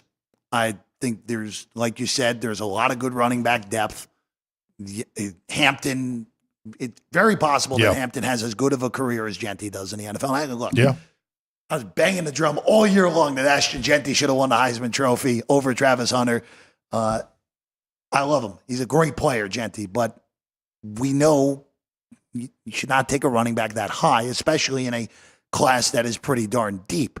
Yeah. And I'm with what both of you have said here. And going into the last thing you said, one of the Raiders' biggest needs is right tackle. Yeah. And I don't know if Will Campbell can get past 4. And if he gets past the Patriots as 4, someone's trading the 5 with Jacksonville to get Will Campbell. I really do believe that. Membu profiles as a right tackle in the NFL to me. That's a perfect fit at 6 if you stay at 6. Yeah. Membu's plus 475 right now to be the 6th overall pick on DraftKings. I think that's worth a little bit of a flyer if you want to take that on the Raiders thing. If they don't take Membu or Genti, I have no idea what they're going to do. And that could bring into the weird scenario of a player we'll talk about a little bit later on the show if the Raiders do surprise us and decide to go quarterback to back up Geno Smith and learn behind Geno, even though that contract makes me think that they're committed to Geno at least for the next 3 years. And there were so many rumors at first that it was Shedeur Sanders going to the Raiders. Oh, yeah. Yeah. So, yeah, I don't know if that still is up in the air and they could potentially do that. Shedeur, by the way, is 18-1 on DraftKings to go 6. So that. And then what's Genti? Minus 115. He's your betting favorite. You're laying a price with Genti to go number 6. Not as steep as I thought it would be, though. So I think that is open. Going to the team that has the next pick, and that is the New York Jets, who have had an offseason of change. Aaron Rodgers gone. Obviously, a new coaching staff in place, new front office. Aaron Glenn, Morgie takes over the front office, and the Jets have been super, super tight-lipped on what they're doing here. And quite frankly, confusion to the market is not a bad thing for this Jet team that, for the first time since pre-Sam Darnold, the Jets will be starting a quarterback week 1 this year that is not being viewed as the franchise saver, because Sam Darnold was viewed as that. Zach Wilson was viewed as that. Aaron Rodgers was viewed as that. Justin Fields is not viewed as that. That is something that at least I'm going to keep in mind when we start talking win totals a little bit later in the summer. Right now, Armand Membu is the betting favorite to go number 7 at minus 115. The tackle out of Missouri, who we just mentioned with the Las Vegas Raiders. The Jets have a ton of needs, especially on the offensive side of the ball. They have no wide receiver depth. But I have a lot of concerns about Ted McMillan and the want to be an NFL player with stuff that has been said in the media by McMillan this offseason. I would not take him at 7, which leads me to the pipe dream that Kenny has mentioned multiple times.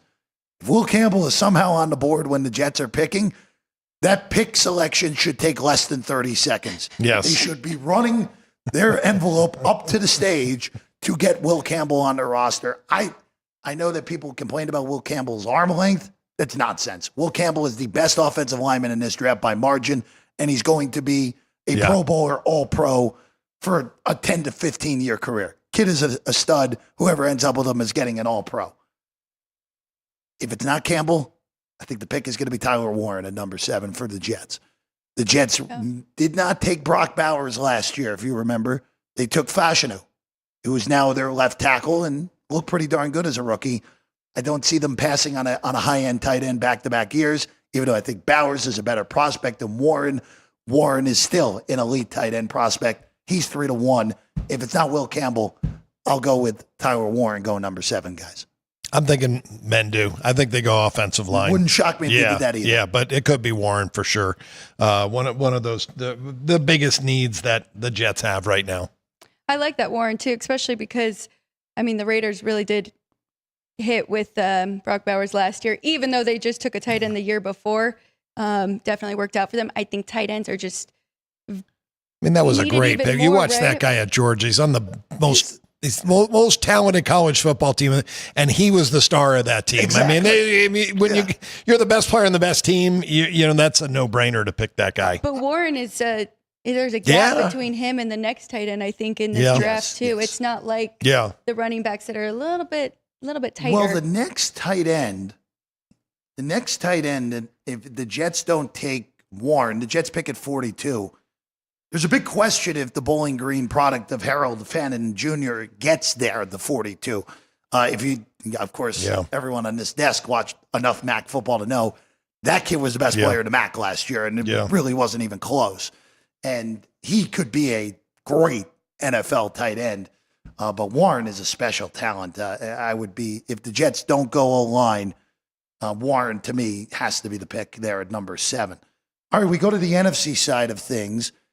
I'm very curious as everyone's thoughts on this, because the New York Giants are sitting at number 3. They bring in 2 veteran quarterbacks in the offseason, and Russell Wilson, who will be the starter, and Jameis Winston's on a backup deal. But I have no idea what the proper move was going to be for the Giants. I thought that, Travis Hunter's going to fall in their lap at 3. You don't pass on him. Like Kenny said, generational talent. But, guys, I need some help here. I don't know what I would do at number 3 if I'm the Giants. If right now, the betting market says Abdul Carter is a $4 favorite to go number 3. Yeah, you put him on the other side of Thibodeau. You could have yourself a nice little highly drafted elite tandem. Carter, I think, is the safe pick here at 3. Yeah. But do they do something off the board here? Do they take a quarterback at 3? Do they trade out? I'm very curious to see what your guys' thoughts are on the Giants here at number 3. I don't think they take a quarterback at 3. And I know that there is a lot of rumors now because they got to do a private workout with Shedeur Sanders. Also did one, though, with Tyler Shuck. And I believe it was Jackson Dart. Yeah, they did all of them. Yep. Those 3. So maybe they are planning to trade out, kind of like you were saying with Cleveland, but instead the Giants going back to take Dart later on and at the 11-12 spot or something. So that would be my initial thought, but I think Carter too. Why not? Right? You have 2 veteran guys right there, and they're gonna start Russell Wilson. I mean, of course they want their quarterback there to learn from him, but if it's not, they aren't going to force it. And one more note, too. Brian Burns, of course, signed a big contract last offseason, had a little bit of again, Giants had a horrible year across the board. But I'm just curious, too, like you just mentioned all those quarterbacks. I said this with Cleveland. Maybe the Giants are another team that trades back into the end of round 1 if a Shuck or a Dart falls and you get the extra year of control. Again, to me, this is such an interesting draft across the board. It's been clear number 1 for a while. It's getting clearer at number 2 with Hunter. Even though the market says it's pretty darn clear with Carter at 3, I don't think it's that clear that the Giants are going to take Carter at number 3, Kenny. I really don't. He's the most logical choice, but you're right. If they trade down, they may be able to get a quarterback, and they may not get laughed at. I mean, teams are afraid to get laughed at. They're afraid to pick Shedeur Sanders at number 3 or Jalen Miller at number 3 because of the fact that everybody will be like, that they made the wrong pick. Their fans will be upset. All the mock drafts are saying take Abdul Carter. So that's the safe pick for them. He's going to be a great player. He's going to be a great edge rusher. You mentioned Thibodeau on one side, Carter on the other. They can really pressure the other team. They can force their opponents into mistakes because they've got those 2 great pass rushers. A trade would probably be the best thing for the Giants. They need a quarterback, but maybe they don't because. I don't know if they're going to draft a guy for Justin Fields to groom him. Justin Fields is still trying to figure the league out. Even Jameis Winston is all over the place still. He's got talent. I think they picked their 2 quarterbacks. I think the Giants will probably stand still. I'm not going out on the limb. It's minus $4 that they pick Carter with the 3 pick. So I think that's who they probably end up selecting. Yeah, but don't forget the Falcons last year. Oh, boy. Surprised everybody and kind of did get laughed at, but looks like Michael Penix Jr. seemed to make the right move because I don't think any of us expected Cousins to be as washed up as he ended up being, even though they're both still on the roster. When push comes to shove, I do think Carter ends up being the pick at number 3. But boy, the Giants could benefit from trading down, getting some more assets. They ended up with a Mason Graham or another one of those pass rushers later in the top 10 if they traded down. May not be a bad thing, but again, Carter is such a stud that it is hard to pass on him. 49ers, Alex, been a tumultuous offseason for San Francisco, picking at number 11 here in this draft. Obviously, last year did not go as planned. A totally different looking team now with all the moves they had to make this offseason, including shipping Deebo Samuel out of town. I'm curious. What do you think we get with the Niners here picking at number 11? It is much different, right? The year before, second to last pick, of course, played in the Super Bowl, and now they're here at 11. They also have 11 picks, so they're tied for the most. They're going to try and really hit every position here, starting with their defense, though, defensive line, edge, cornerbacks, and then looking at their offensive line and another running back because they do need a backup to McCaffrey. So at that 11 spot, it is really tough, but I mean, I think when you're bringing in Robert Saleh to help run your defense, I think their first few picks are really going to hone in on the defensive side. And there's a couple that were named, and Shemar Stewart was one of them, Texas A&M. Mm-hmm. So I don't know. I just really think round 1 and 2 will probably be focused on the defensive side for the Niners, who, I mean, they still have to sign Brock Purdy, but they're pretty set. And we know Shanahan is an offensive guru. So I don't think they're so concerned with that side, right? That'll kind of fall together, even though definitely are going to need another wide receiver here too. But yeah, I think it'll be defense for the Niners. Real quick, Kenny, before you hop in, DraftKings has position of first player drafted for every team out there. Offensive lines plus 150, the favorite for the Niners. Nice. Plus 200 on the defensive line and defensive end. Corner at plus 260, and then it falls off a cliff at that. So it's realistically one of those three, O-line, D-line, or corner for San Francisco based off the betting markets. I like it. They need some help defensively. Yeah. I think that's where they have to go. They do have some start. I mean, the 49ers, what a big letdown for me this past year because they were the most talented team of any team, both sides of the football. And I knew it was going to be pressure on Brock Purdy, but he showed he could play to the pressure the year before that. But he had a little bit of a down year. But they get healthy, they are going to be tough. Mason Harmon from Oregon is a guy I wrote down for them, just doing a little work last night that on the defensive line. He's a disruptor, can stop the run.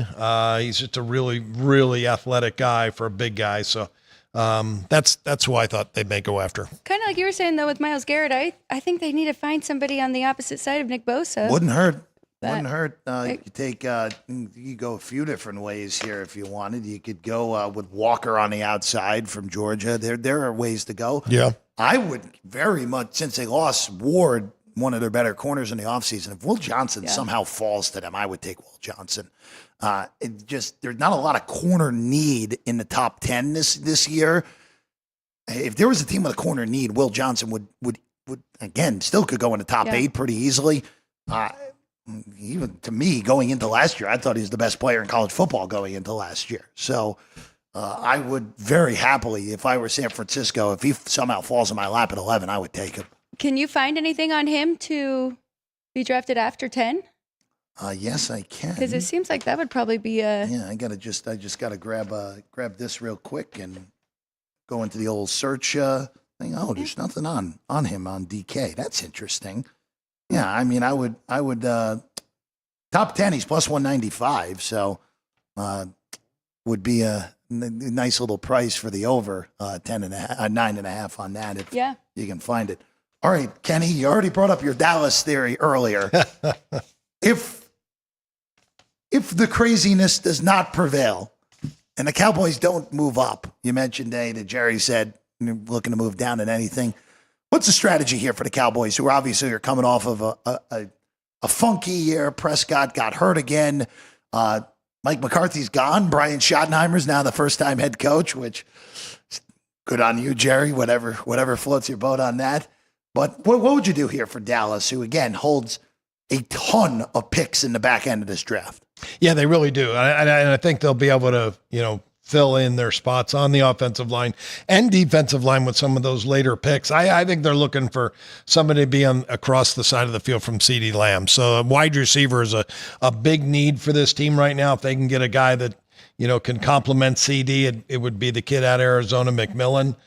Great size, big receiver, kind of guy you can throw the ball up in the end zone, touchdown in the corners, and rely on him to out-jump the secondary. So McMillan was a standout for Arizona. He was one of the better players in the Big 12 conference this year.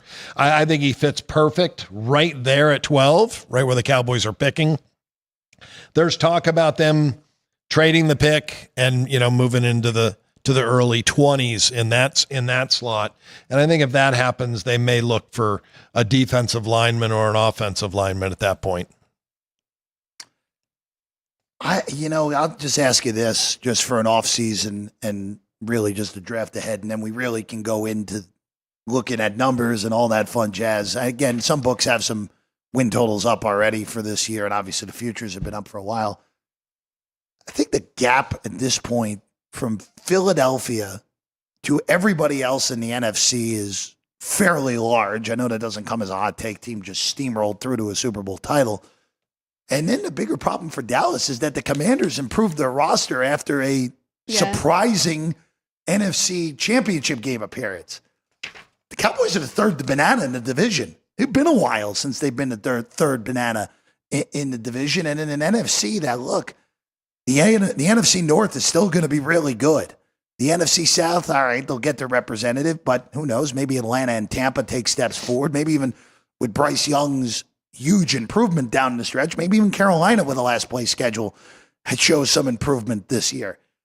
It's going to be really hard, even with a good draft, I think, for Dallas to realistically take a step back to where they've been in the previous years before this calamity of the 24 season.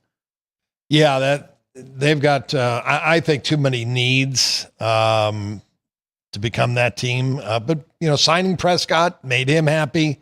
They still do have a lot of talent around him, and the quarterback's the biggest difference maker. You keep Prescott healthy all year, and the Cowboys could have a decent season. I have one other scenario. If you believe Jerry Jones and that they are going to trade down, they may be looking for a defensive lineman. As I just looked, you said DraftKings has position by team, and defensive line for the Cowboys is plus 550.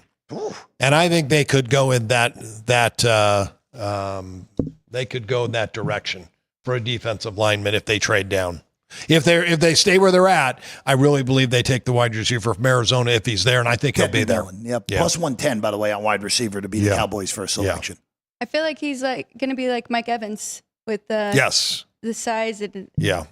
He does remind me a little bit of Mike Evans. I saw Drake London too, maybe comparison, but if he has half the career Mike Evans has, Dallas will have done very well if Ted McMillan ends up being the dude. Mike Evans gonna walk into Canton in 5 years after he well, maybe not 5 years, but at least 7 there. At worst, 7 or 8 years after he retires.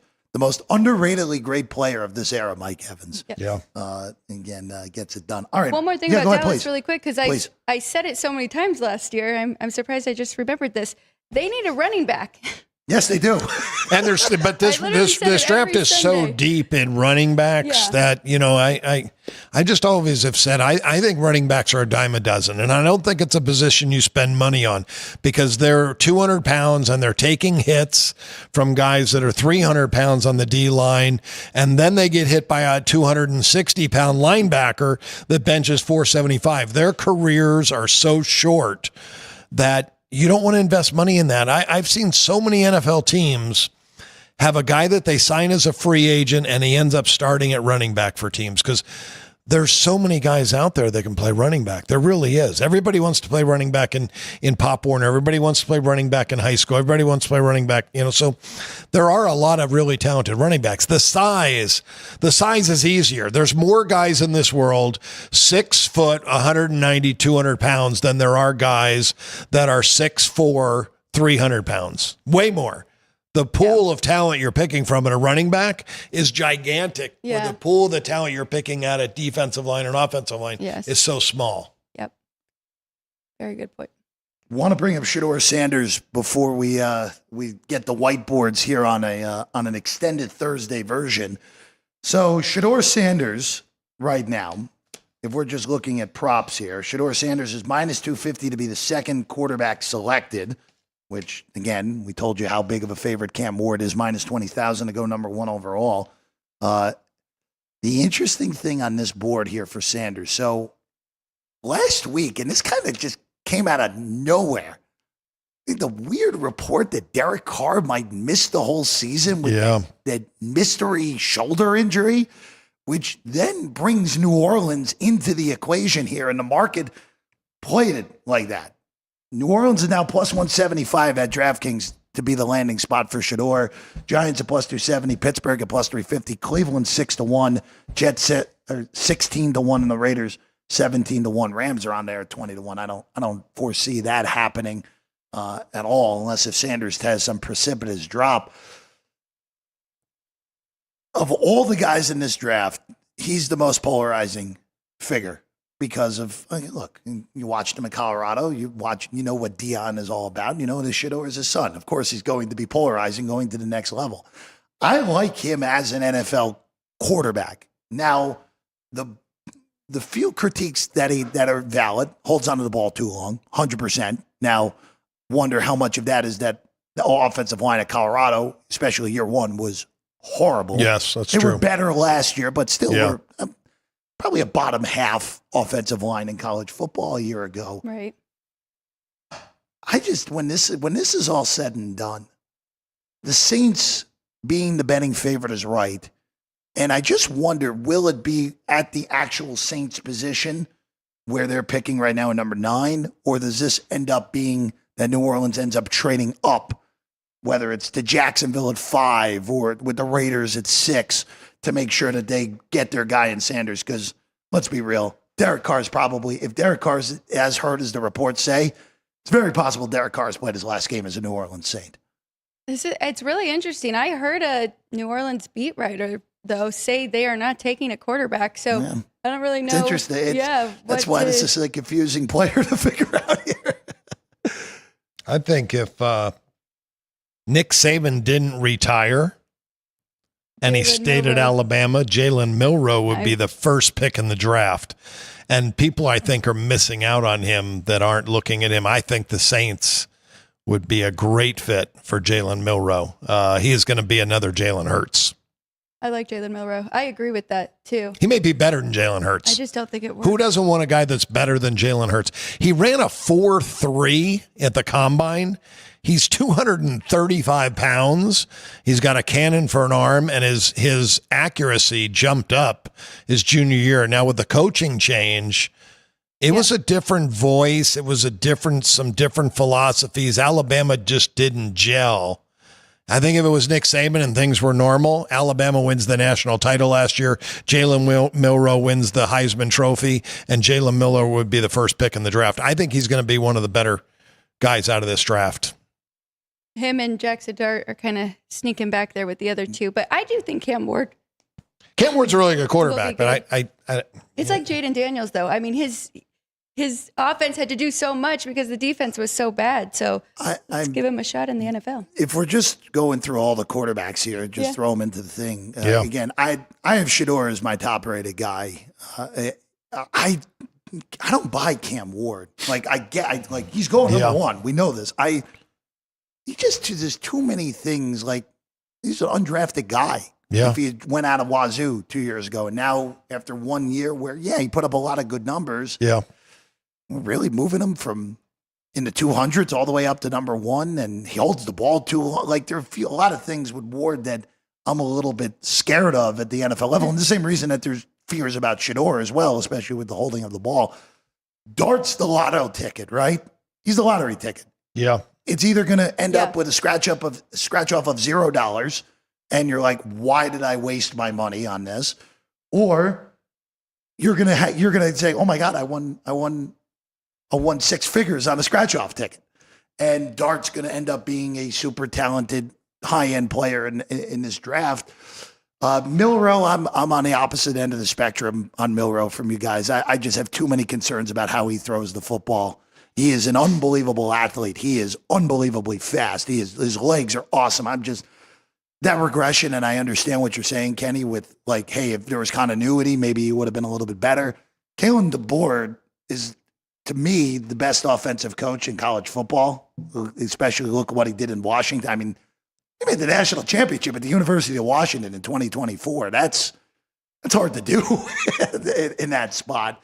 But I have my concerns about Milroe. And then the last guy that I will say I want to bring up, and I just because he's a name that we're all familiar with, someone's going to get a really good backup quarterback in Dylan Gabriel when they take him later in the draft. Now, I'm not saying bet Dylan Gabriel or anything like that. The dude just knows how to play football. And he's tiny. I understand it. But if you're taking Dylan Gabriel around 5, like, what? There's no risk. Yeah. And he ends up being a good NFL backup.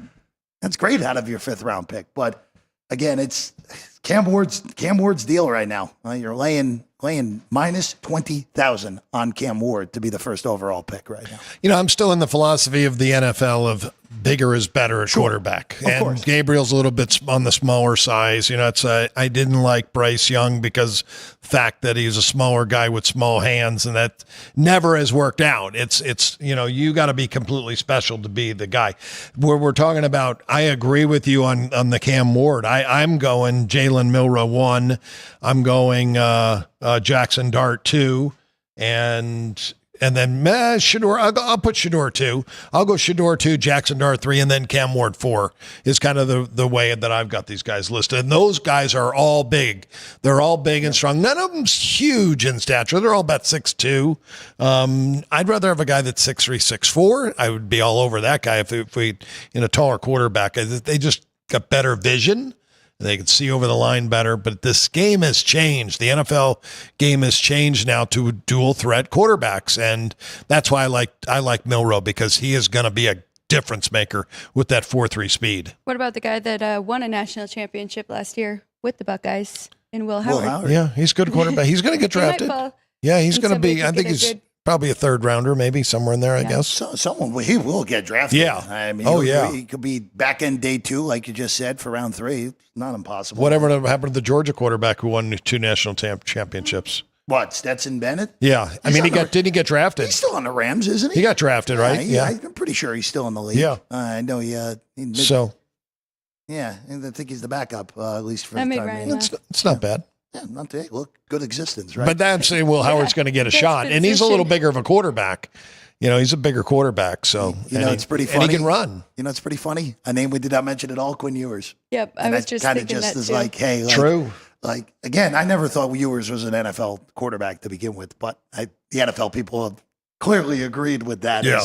He's just basically torpedoed backwards down the draft board. By the way, one quick question: Dean Hilt asked if Brady Cook out of Mizzou could be an NFL quarterback. I think his ceiling is a backup. I would be surprised if he even gets drafted, even with his good combine, because he had a super good combine this year. Great underratedly good college quarterback at Missouri, but I don't see him being I don't see it. I don't see another guy with that, small. Yeah, not gigantic, 6'2", 214. A lot of experience, 39 career starts in college football, but he was never an extremely accurate quarterback. 65%, that's really good, but I'd like to see you want 70%, 70 coming out of college. I want to see. All right, let's take a break. When we get back, but before we do that, please, if you're watching us for the first time, with watching through everything on the draft here, make sure you hit that subscribe button here for Sports by the Book. We're Monday through Friday, 10 a.m. Pacific time. Alex and I and Kenny is here Tuesday through Thursday as well. That's it. Going through the best of sports betting. All right, when we get back, the whiteboards for Thursday, April 17th, right here on Sports by the Book.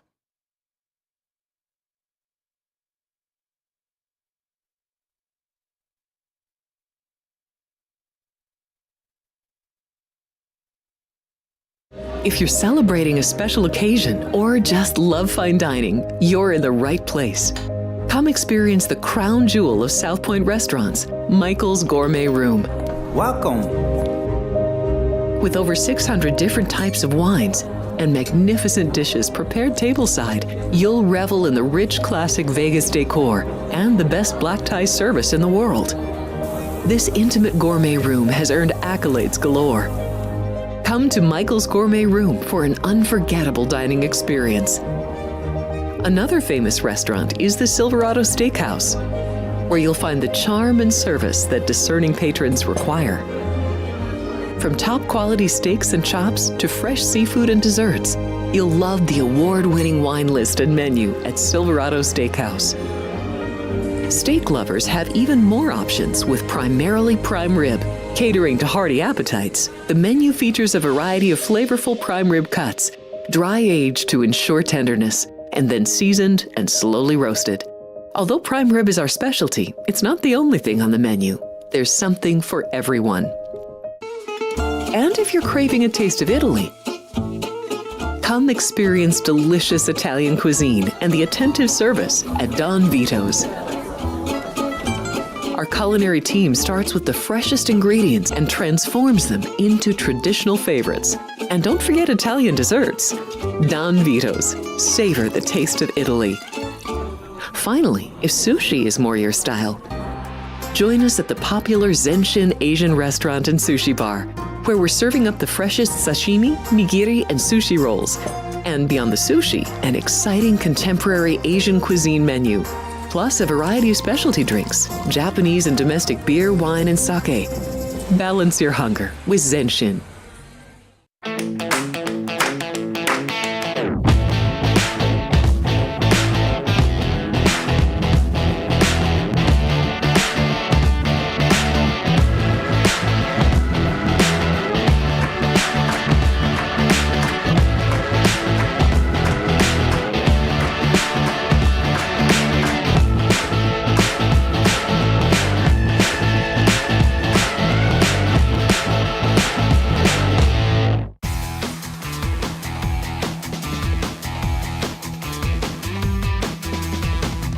Welcome back. It's Jeff and Alex. I have Kenny's whiteboard in front of me. Kenny had to step out with the length of the show here today. So Ryan, before you hit the thing, we'll go to the trivia question, which I totally forgot about, and I actually knew this answer before even looking at it.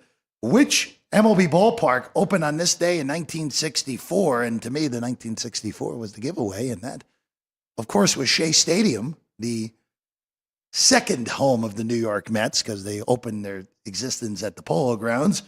Mets opened against the Pirates. The Mets, of course, because in their first few years of existence were beyond putrid, lost the game 4-3 to the Pirates that day. And it was JR again. Yeah.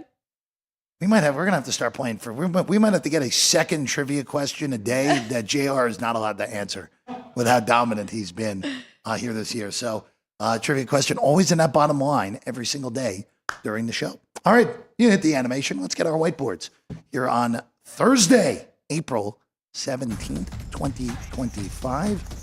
And Alex, it's all you here to kick us off today. Okay, starting it off. Oh, do you have his or am I do. I have his right in front of me. Okay, so I am starting with an over here with the Giants and the Phillies. Going over 8 in that one. I like how this Giants offense has been rolling 25 runs in the last 3 games. I guess since the answer was the Mets, that's why I stayed off of the Cardinals. It was a lean to the Cardinals at that plus price, but I'm going to skip that one and go with my best 3. Kansas City Royals and Detroit under 4.5 in the first 5. And then last, I am going with the Angels at plus 135. Kenny's whiteboard here today. Yankees even. Angels plus 30. So you got the better number on the Angels than Kenny did, Alex. So 2 for 2 on the Angels. And then the hockey, 2 overs for Kenny White here today. Tampa and the Rangers over 6.5. Rangers have really stopped playing defense since their season ended on officially from playoff contention. And then the Caps and the Penguins over 6.5. The 2 overs for Kenny here today. And I'm sorry, Chris Andrews, but Pittsburgh stopped playing defense in 2025. So those overs have been great all year. What a disaster for the Penguins. Going to end up finishing in next to last in that division and miss the playoffs. And again, you're running out of runway for Crosby. Running out of years for Sidney Crosby. Gotta have a good offseason if you're the Pittsburgh Penguins. All right, that's what we got for you. Long show. Big thanks to the crew. Ryan, Jerry, Sean, Drew Dog, Vince, and everyone, thank you. Great job getting everything to get together for the NFL draft. Tomorrow, Vinny Magliulo will be with us at the end of the program, and we'll go through some NBA and NHL series prices again and let the markets mature on those NHL series prices. Also, the 15 baseball games tomorrow as well. So plenty to get to right here. As always, 10 a.m. start time, Sports by the Book at the South Point Studio.